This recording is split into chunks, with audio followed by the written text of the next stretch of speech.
কাকা আসসালামু আলাইকুম। ভালো আছেন? কি অবস্থা? পানি কিন্তু পুরো ঢুকে গেছে। না আসি বাজি ওই এটা করে হাত ধরে দিছি একবারে। আচ্ছা, বাচ্চারা বা মহিলা কেউ নাই আপনার? হ্যাঁ ভাই চাই চলে এটা করে হাত ধরে দিছি। ঠিক করুন বাবা। আপনারা চলে যেতেন, খাবার দাবার কিভাবে কি খান? খামু কি আল্লাহ যে যা কিছু আছে খাই আল্লাহ খাবার। পানি কেজির কোনো ব্যবস্থা? না কল টল সব ডুবে গেছে। দেখেন বাবলু আসেনি? বাবলু নাই, বাবলুর বউ আছে। এই তো অসুস্থ বাড়িতে তো। তো ওষুধ লাগিয়েছে। হ্যাঁ। একটু বাইরে দেখাই যাই। আর ভাই এখানে কি দিয়ে দিব? হ্যাঁ এদেরকে দিবেন বলতে একটা রোগী আছে ওই আমরা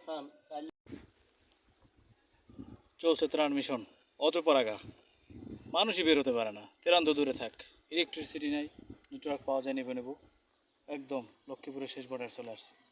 সেখানে সরি নোয়াখালীতে কাজের কাদিরানিতে কাঞ্চনপুরে চলে এসেছি আমরা, পেছনের দরজা দিয়ে অবশ্য, সামনের দরজা দিয়ে না, চারদিকে পানি থাকার কারণে এখন সব দিকেই দরজা। আমরা অনেকগুলো এনেছিলাম। তবে আসেননি গো